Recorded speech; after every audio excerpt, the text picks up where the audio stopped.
Pilot ordered a black CEO to change seats minutes. Later, she grounded the entire flight. Hello, everyone. Before we begin today's video, I need your help. We've noticed that the channel is losing traction, and subscribing is one of the best ways you can help us. It's quick, free, and allows us to continue bringing you great content. Your support means everything. Let's keep this channel growing collectively. Where are you watching from? Drop your city or country in the comments below. Thank you very much. Now let's get back to the story. Ma'am, this seat isn't for you. The words cut through the calm cabin like a blade of cold air. Every head in first class turned. Dr. Naomi Carter didn't flinch. She simply lifted her eyes from the safety card, meeting the captain's gaze, steady, unbothered, almost regal in silence. Her cobalt blue suit shimmered against the soft cabin lights, sharp-shouldered, flawless. The kind of presence that made arrogance nervous. But to Captain Daniel Pierce, it meant trouble. This section is reserved for verified passengers, he added, lowering his voice as if giving her a chance to correct herself. Naomi tilted her head. Then, verify it, she said evenly. A murmur rippled through the rows. The woman across the aisle, pale, blouse, pearl necklace, whispered, I told you. She doesn't belong here. Before we continue, where are you watching from? Drop your city or country in the comments below. And if you believe in dignity and justice, hit like and subscribe. These stories spark change, and we're glad you're here. Now back to Naomi. The captain extended his hand, palm open. Your boarding pass. Naomi handed it to him, crisp, official. Her name printed clearly in black ink. Dr. Naomi Carter, 1 Ampere First Class. He frowned as if the paper itself was lying. A flight attendant in perfect blue uniform stepped closer, smile polite but eyes tight. Ma'am, I think you meant row 14. This section's for our premier clients. Naomi's gaze didn't waver. I am aware of that. Silence thickened. Rows behind her passengers pretended not to watch, but every lens, every glance was waiting for her to slip to justify their doubt. The captain leaned closer, voice now lower, harder. If you don't move, I'll have to call ground security. Naomi exhaled softly, her tone calm enough to sting. You'll want to rethink that call, Captain. She reached into her leather folio and placed a white card on the armrest between them. The black letters read, Auditing flight, immediately. For a second, the cabin forgot how to breathe. The attendant blinked, the captain's jaw locked. Somewhere behind them, a man muttered, Audit. What kind of passenger carries that? Naomi folded her hands neatly on her lap, gaze forward, composed. Outside clouds drifted by silent, endless, the only things in the sky less patient than her. The captain didn't move. For a second, the hum of the cabin faded, replaced by something heavier, disbelief. Excuse me, he said, half laughing as if he'd misheard her. Naomi didn't answer. She simply adjusted her glasses, eyes steady. The white card on the armrest remained where she left it, words bold and undeniable. Auditing flight, immediately. The flight attendant beside him leaned closer. Captain, should we? He cut her off. No, I'll handle this. He snatched the card, read it again, then looked up at her. Auditing. Of what exactly? Naomi's voice was quiet. Of everything you just said and did. Passengers were now whispering in stereo. A woman 2 rows back whispered, Is she with the FAA? A man answered, She looks like she owns the plane. The young attendant near the galley, Mia hesitated, tablet clutched to her chest. She'd seen Naomi's name flash green when she scanned in. First class 1 Ampere verified. But saying it out loud now would mean challenging her captain. Her heart raced, but she stayed silent. For now. Daniel Pierce straightened, jaw tight. Ma'am, if this is some kind of joke, it's over. Naomi didn't blink. The only joke here is how fast you assumed I didn't belong. The words hit sharper than any turbulence. From the rear, a passenger coughed awkward loud, trying to break the tension. It didn't work. Naomi reached for her phone, tapped once, and placed it face down on the tray table. The screen pulsed faintly, recording audio timestamping every word. Daniel scoffed. You can't record on a flight. Naomi's tone didn't change. Then stop giving me something worth recording. Behind her, a young couple exchanged glances. The woman mouthed. Wow, the man whispered. This is going to be on the news. Mia took a small breath, stepped forward. Captain, her ticket's valid. Daniel turned sharply. What did you say? She's cleared for this seat. I saw the manifest myself. The captain's face darkened. Back to your post, trainee. Naomi finally turned, meeting Mia's eyes for the first time. Thank you. The single word landed like an anchor in a storm, calm, grounding, unshakable. Daniel exhaled, trying to steady his voice. If you keep disrupting crew order, I'll have you escorted off this aircraft before we even leave the gate. Naomi leaned back unbothered. You could try. A thin smile touched her lips, not arrogance, precision. Every gesture, every silence was part of something bigger, unseen. Somewhere near row 4, a phone camera glowed red. Someone was already recording. The story had begun to escape the cabin. Outside engines roared to life. Inside, another kind of turbulence was forming, one built not of wind, but of judgment. The engines rumbled beneath the floor, but the real vibration came from tension. Every seatbelt clicked, every whisper faded into breath. Captain Daniel stayed planted in the aisle, one hand gripping the seat back like it was the last piece of authority he had left. Final warning, he said. Move to economy, or we'll remove you. Naomi's expression didn't change. You mean remove your auditor mid-flight? A hush spread like fog. The man in 2C expensive watch louder voice snorted. Auditor, please. She probably printed that card at home. His wife added softly, she doesn't even have a briefcase. Naomi turned to them. Power doesn't always come in luggage. The woman blinked. The captain stiffened. From the back, Mia's voice trembled. Captain, maybe we should double-check the manifest. Daniel shot her a glare sharp enough to silence steel. Not another word. He pressed the intercom. Security at gate B14, stand by for a passenger removal. A ripple of gasps swept through the rows. One man muttered, she didn't even raise her voice. Another said, this feels wrong. Naomi sat still. Her fingers folded together on her lap, composed like a judge waiting for a case to finish arguing itself. A brief flash of memory crossed her eyes, a different flight 20 years earlier. She was 26 economy seat, 34C, wearing a thrift store blazer. The attendant had skipped her for wine service 3 times, saying, we only serve first class. She'd smiled then, too. The same smile. The one that said, you'll remember this moment long after I'm gone? The intercom clicked again. Ground security responding, a voice said. Naomi looked up at Daniel. You just made a documented escalation over a seat I paid for. He laughed, once hollow. You're recording this, aren't you? She met his stare. No, the system is. Mia's head jerked toward her. The system, Naomi nodded faintly. Company protocol. Every bias report, every tone, every name, logged in real time. The captain's smirk faltered. You're bluffing. Naomi reached into her blazer, pulled out a slim black ID wallet and flipped it open. No shouting, no drama, just a flash of embossed silver. Horizon Air Group. Executive Operations. The color drained from Daniel's face. Someone in row 4 whispered, wait, Horizon owns this airline, right? Another replied, yeah. And she just said, auditor. The captain stepped back, voice cracking. Why didn't you say who you were? Naomi looked up at him, calm as altitude itself. Because who I am shouldn't decide how you treat me. Silence. No engine, no whisper, no breath dared interrupt that truth. Outside, the clouds drifted by slow, endless witnesses to another lesson midair. Justice doesn't always land softly, but it always lands. Daniel Pierce stood frozen, caught between disbelief and a growing dread that had nowhere to hide. The badge in Naomi's hand gleamed like a verdict under the cabin light. Passengers leaned forward in slow motion. Every pair of eyes was now a witness. Mia spoke first. Her voice was barely a whisper. Executive Operations. That means she's corporate. Naomi didn't move. Keep your voice steady, Miss Lang. You're doing fine. The captain swallowed hard. You planned this. Naomi's tone was calm. No, I recorded it. The sentence landed like turbulence no radar could detect. From the rear of the cabin, a passenger muttered, man, this is gonna be everywhere. Another whispered. She warned him. Daniel's hand hovered over his radio. He wanted to call ground again to reclaim the authority slipping from him like sand through his fingers, but his voice betrayed him, thin, unsure. Naomi reached forward, lifted the boarding pass he'd torn earlier and smoothed it flat on the tray table. You tore up my name, she said quietly, but you can't tear up the truth. Mia took a step closer, courage replacing fear. Captain, she's in the system. Look, she held up her tablet screen glowing. Carter Naomi. First class. Audit clearance level. The air seemed to tilt. Passengers craned their necks. Daniel's confidence cracked like ice under pressure. Naomi leaned back in her seat. What happens next, she said, depends on how honest you're ready to be. For a heartbeat, no one spoke. Then somewhere in row 5, a phone camera clicked on. The red light blinked like a warning siren. Naomi didn't object. She didn't need to.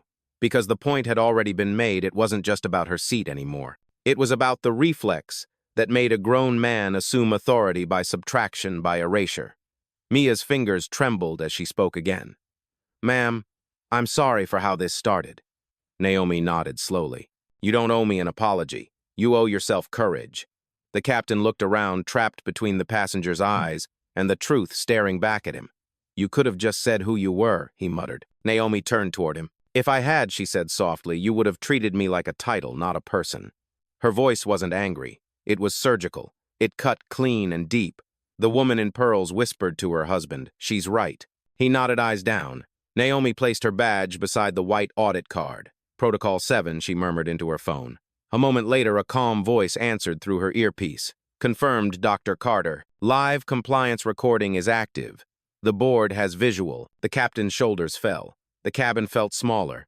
Naomi looked out the window at the clouds drifting endlessly beyond the glass. "You said I didn't belong," she whispered almost to herself. But maybe this sky was always meant for people who rise quietly, and for the first time no one dared disagree. The intercom clicked once, then silence. You could feel the sound of breathing, that small collective restraint before everything changes. Naomi's phone vibrated softly. "Dr. Carter," her assistant's voice came through, calm, composed. "Protocol 7 is live. We're recording cockpit feed and cabin audio. Legal department is observing remotely." "Thank you, Rachel," Naomi said. "Maintain quiet oversight." Daniel blinked, trying to process what he'd just heard. You're streaming this to corporate." Naomi didn't look at him. "You streamed your prejudice to the whole cabin first." The young attendant Mia exhaled, glancing nervously toward the galley. The older flight attendant, the one who doubted Naomi from the start, tried to recover her authority. "Dr. Carter, if you're really who you say you are, maybe we can handle this privately." Naomi turned to her, tone even, but lethal. "You mean quietly, like every other time this happened and no one said a word?" The attendant's lips parted, but nothing came out. "2 rows back," a man whispered. "She's handling them better than HR ever could." Someone else murmured, "This is history in real time." Naomi clasped her hands, gaze fixed forward. "We're not canceling this flight," she said. "We're correcting it." Daniel found his voice again, though it sounded smaller now. "You don't understand what kind of pressure we're under," Naomi cut him off gently. "No, Captain. You don't understand what kind of responsibility you carry." The words landed like a soft impact, polite, devastating. Mia's tablet chimed. She looked down. A message flashed across the crew network. "Alert corporate oversight, active flight 221B under audit." Gasps followed. Even the skeptical passengers turned wide-eyed.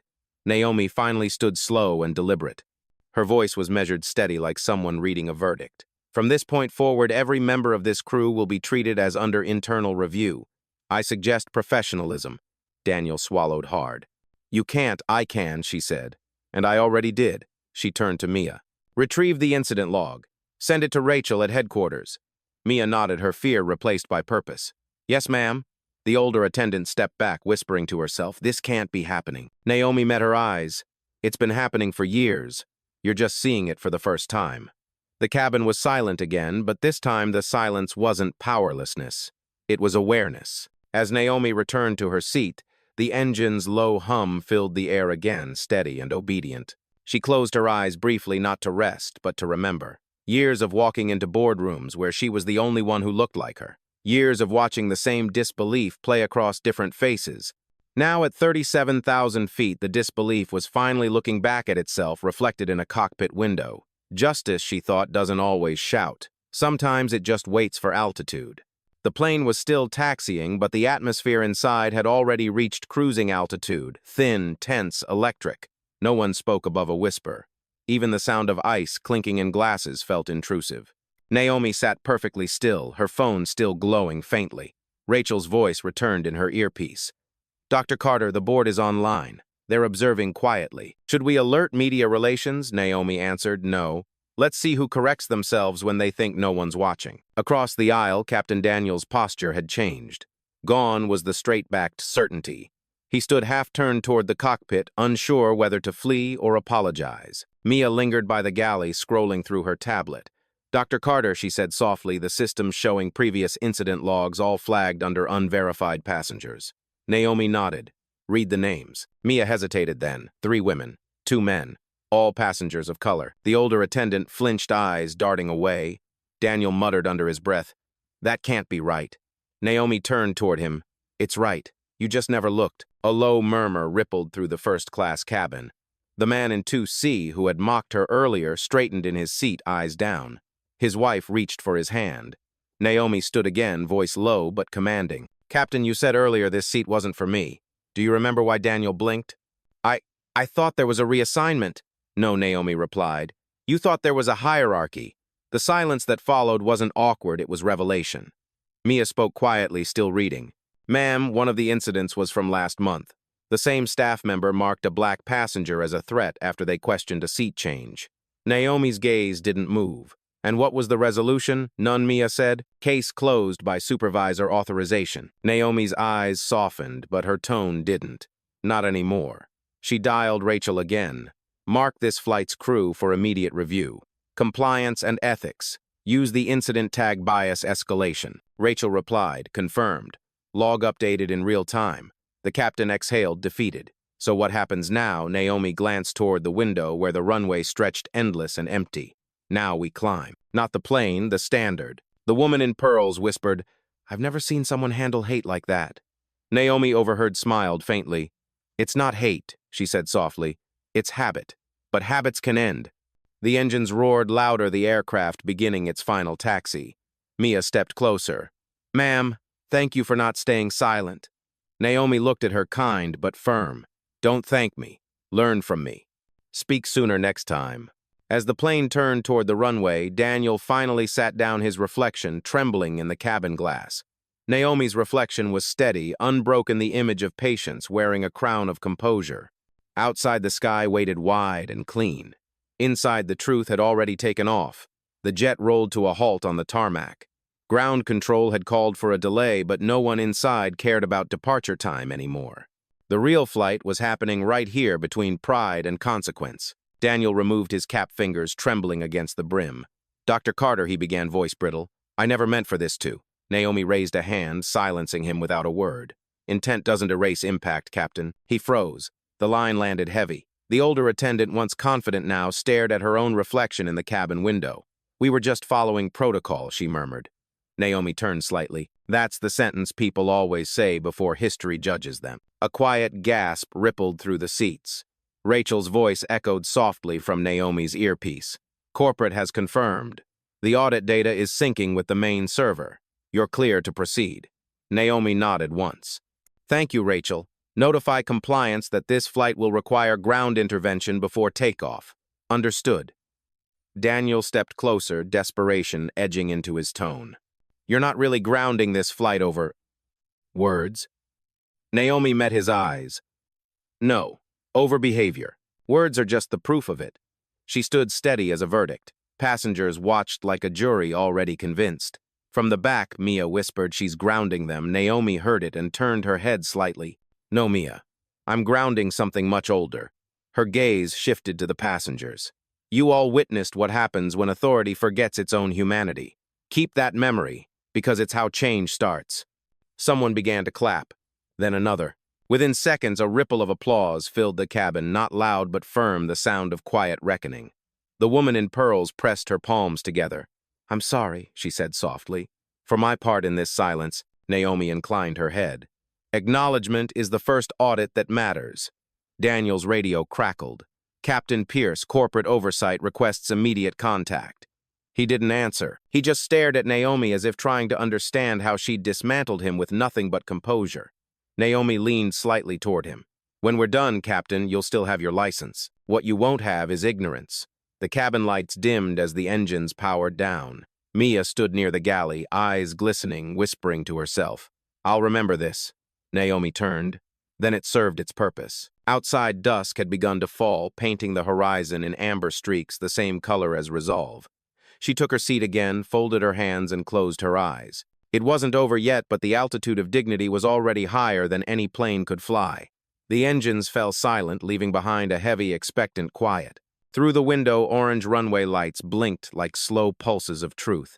Naomi stayed seated, calm, centered. The captain hovered near the cockpit door, headset half off, whispering to ground control, voice low and shaking.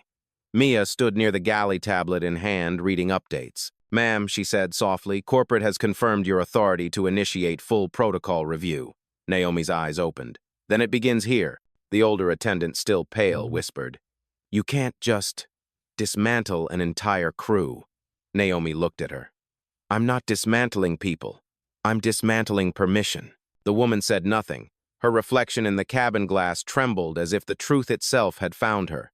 Daniel turned, trying to salvage dignity. This will ruin careers. Naomi replied, No, Captain. It will reveal character. She tapped her phone, unmuting the call. Rachel's voice filled the quiet cabin. Dr. Carter, all ground supervisors are online. Do you want them patched in? Yes, Naomi said. Put them on speaker. A soft beep, then multiple voices layered together, calm, respectful, professional. Dr. Carter, we're here. Naomi spoke evenly. This is Flight 221B. Bias audit in progress. Incident log includes verbal profiling, unauthorized document damage, and misuse of crew authority. Mia's tablet vibrated. She read quietly. Corporate confirmed internal review to commence immediately. Passengers exchanged glances. This was no longer rumor. It was reform unfolding in real time. Daniel rubbed his temples. You don't have to do this publicly. Naomi looked around the cabin. You did. For a long moment, no one breathed. Then slowly she stood and faced the passengers, not to perform, but to clarify. I know some of you just came here to travel. I didn't intend to make this a lesson, but every journey has checkpoints. Today, it's not the aircraft being inspected. It's us. Her voice carried across the cabin, low, unwavering, the sound of a woman who had fought this battle too many times to raise her tone again. The woman in pearls nodded silently. The man beside her removed his hat. Mia whispered, Dr. Carter, corporate wants to know if they should relieve the captain now. Naomi's gaze shifted to Daniel. Yes, she said simply. Rachel's voice returned calm and absolute. Captain Daniel Pierce, your command privileges are temporarily suspended pending ethics review. Please exit the cockpit. The sentence landed like the sound of justice exhaling. Daniel lowered his head, set his cap on the seat, and stepped back. Ma'am, I'm sorry. Naomi's reply was steady. I believe you. Now prove it somewhere that matters. Outside, the last streaks of sunset washed the plane in gold. Inside, something heavier than metal began to lift the invisible weight of unchecked power, finally coming down to Earth.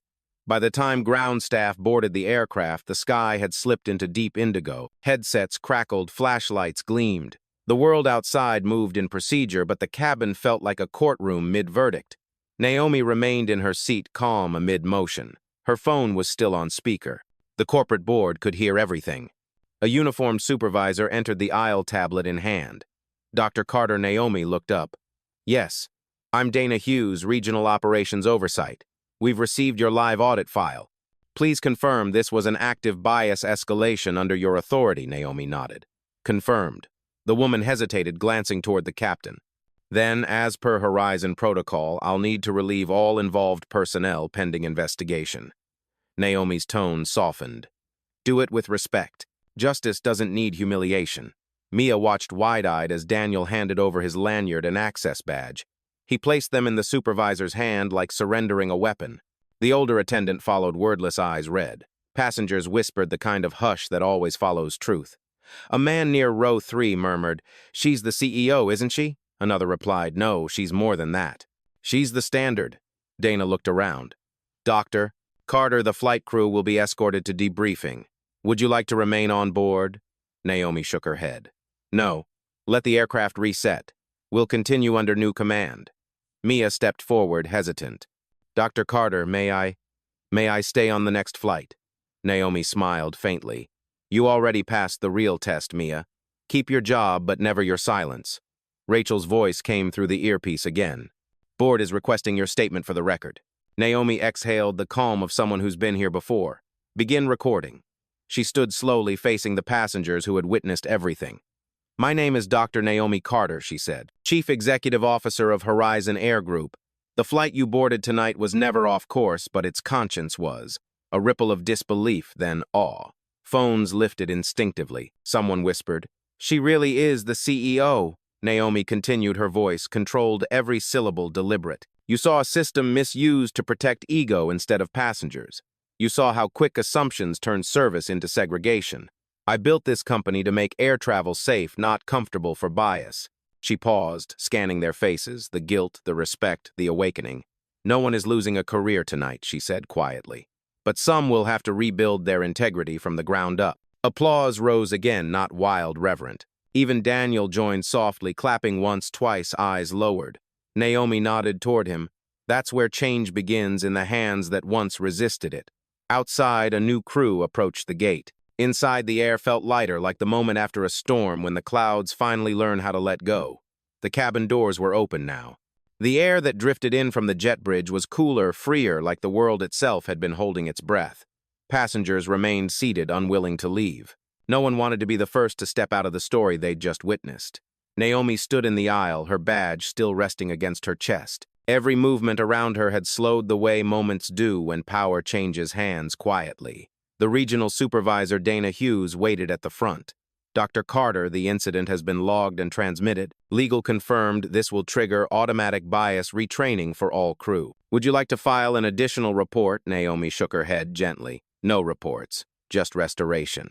She turned to the remaining attendants, their faces a mix of shock and gratitude. This flight will depart again, but not until it remembers what hospitality means. The man in 2C spoke up, voice unsteady. Dr. Carter, we owe you an apology. All of us. Naomi smiled faintly, not out of satisfaction, but grace. An apology changes nothing without awareness. Keep that instead. Mia stepped forward, eyes shining. May I escort you off the plane, ma'am? Naomi nodded. Walk with me, not behind. They moved together down the aisle, quiet, slow, each step echoing the unspoken shift that had occurred in every heart on board. As they passed, passengers reached out. Small gestures, nods, whispers, some simply touching their chest in silent respect. At the exit, Daniel waited cap in hand. Dr. Carter, he said softly, if there's a chance, I'd like to learn from this. Naomi paused beside him, meeting his eyes. Learning begins where defensiveness ends. You're already halfway there. He nodded, speechless. Rachel's voice came again through Naomi's earpiece. HQ requests confirmation of your final statement for the audit log. Naomi stopped at the doorway, turned back one last time to face the cabin full of eyes. Record this, she said. Her voice carried like truth, amplified by calm. No one is born biased. But every day we're given a choice, either repeat the pattern or rewrite it.